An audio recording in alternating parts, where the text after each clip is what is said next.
Posibleng bumaba ang singil sa kuryente ng Meralco ngayong buwan. Ayon kay Meralco spokesperson Joe Zaldariaga, bunso nito ng inaasahang pagbaba ng generation at transmission charges sa spot market. Gayunpaman, asahan pa rin daw ang mataas na konsumo ng kuryente ng ilang customer dahil sa matinding init ng panahon. Pinakakansela ng ilang grupo sa Malacanang ang lahat ng joint venture agreement ng Prime Water Infrastructure Corporation.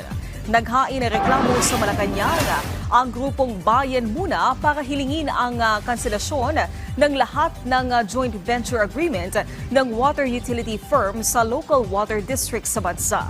Bunso nito ng matagal na reklamo ng mga apektadong residente sa serbisyo ng kumpanya. Una nang ipinag-utos ng Pangulo na imbestigahan ang issue kasunod ng reklamong o paglutang na reklamo ukol dito. Sa ngayon, wala pang pahayag ang kumpanya hinggil sa issue. At yan ang mga balita sa oras na ito. Para sa iba pang update, i-follow at i-like kami sa aming social media sites at PTV PH. Ako po si Naomi Tiburcio para sa Pambansang TV sa Bagong Pilipinas.